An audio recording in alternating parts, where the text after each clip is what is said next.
Hi, my name is Anthony Dunn. I am a resident of Cincinnati, Ohio. Live in Hamilton right now, Hamilton, Ohio. I have went to Xavier University. I have a liberal arts degree from there. I did some study in business management over at Thomas More College over in Crestwood Hills, Kentucky. I have had divinity training for servant leadership. I've also had hazmat training, the 24-hour class. I have, actually not I have, I am a avid weightlifter. Um, Nothing big, of course, not breaking any records or anything like that, nowhere near. Maybe for the lightest weight lifted, but not anything else big. I am a foodie.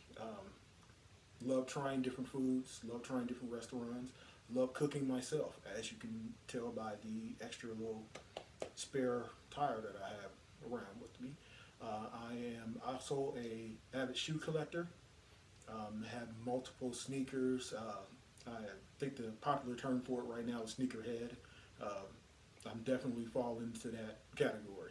Uh, just want to go into my experience. I've had about 14 years of experience within warehousing, manufacturing, delivery, logistics. Within that time, learned a lot about dealing with the different areas in multiple areas. Have gotten familiar over time with the greater Cincinnati area or the tri-state area. However, I have recently gotten very acquainted with the Indiana market, the northern Ohio area, the eastern Ohio area, and Wheeling, West Virginia, and the central Kentucky, Louisville, Lexington areas. Also, I, one of the things. Sorry, moving on. Moving on to what are some of the reasons that you should hire me, or some of the reasons that I could really improve your company. I have about three core values that have stuck with me throughout the years, and I've learned that holding on to these core values and teaching these core values to others has really helped the places that I've been. Number one is I believe in constant, clear, strategic communication, meaning there are no dumb questions, there are no dumb answers. It's communicating back and forth. When a person gets an order or gets an email about something and they're totally still unclear on it, if they just go and just try to do it, usually it's going. If you make a person guess, they're going to guess wrong. So you take the guesswork out of those things.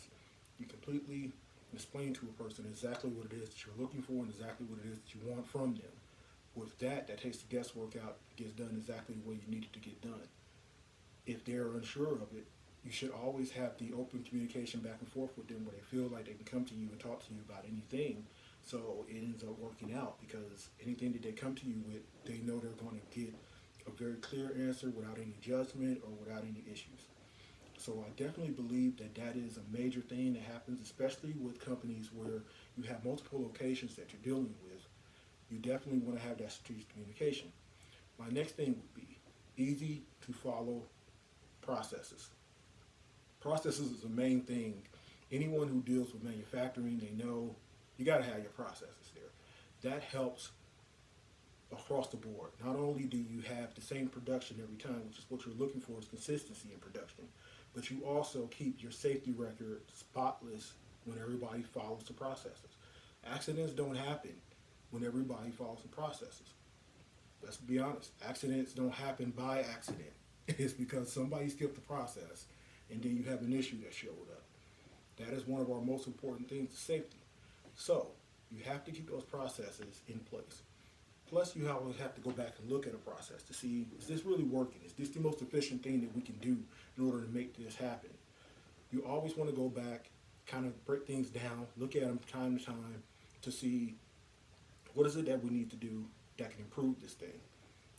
Technology changes from month to month. You should be looking at, is there anything that has come out within the last few months that can help us out, make us get better? My last thing, core value, would be servant leadership. Servant leadership meaning me as a leader, I know everything that's going on with my different workers and my different employees, my different team members. Whatever it is that they're doing, from the person with the least responsibility to the person with the most responsibility under me, I have to know everything that they have going on, everything that they do on the day to day. If I'm understanding that, anytime that I'm there, anytime I can jump in, help, lend a hand with something, I don't have to ask, okay, well, how do you do this? Or is this person doing this right? I can instantly see, okay, they're doing this, they're struggling with it, they need help with it. Or they're doing this, let's talk about a different process with it. If I know exactly what it is they're doing, I can help build upon that, which is the whole thing. You maximize people. That is your biggest asset within the company, is your people. You want to maximize them. Now, with me, I'm a person that, with my dependability, I'm always on.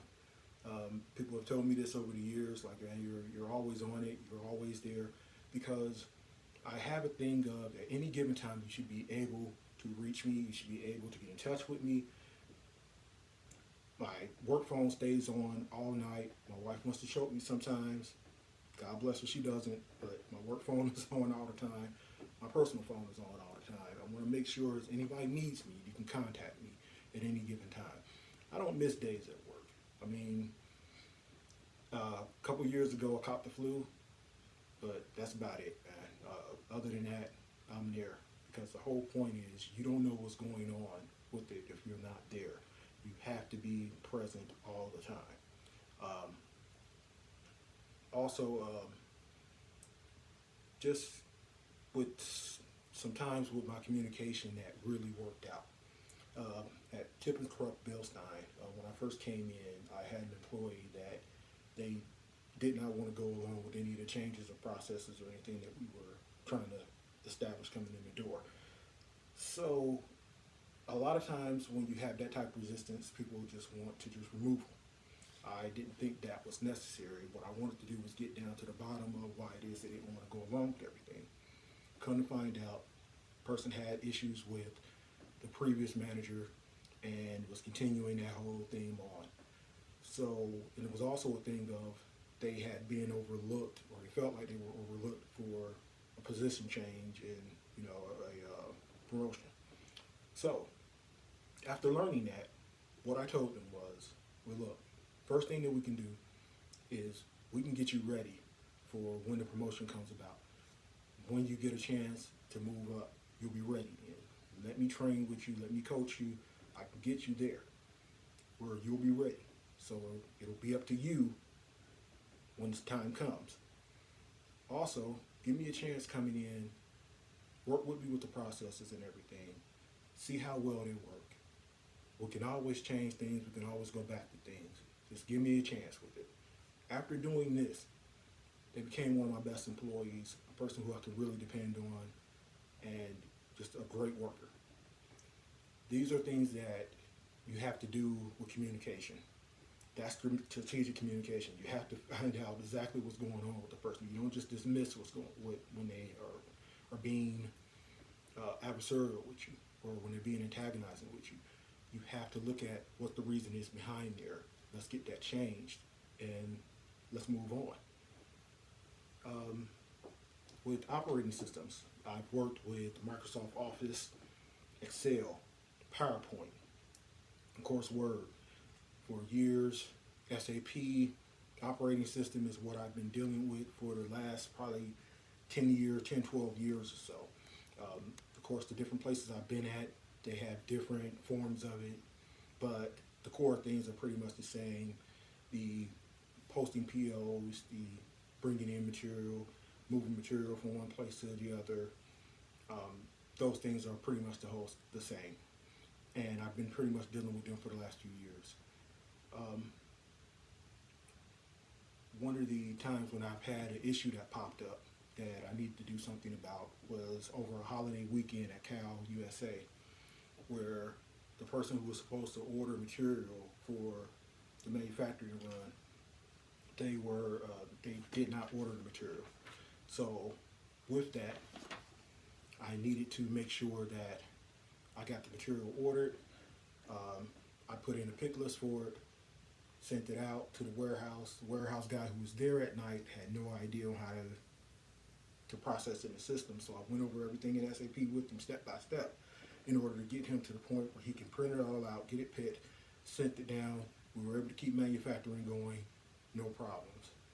That was one of my things I was just kind of able to do just between me and another person that just got it all done.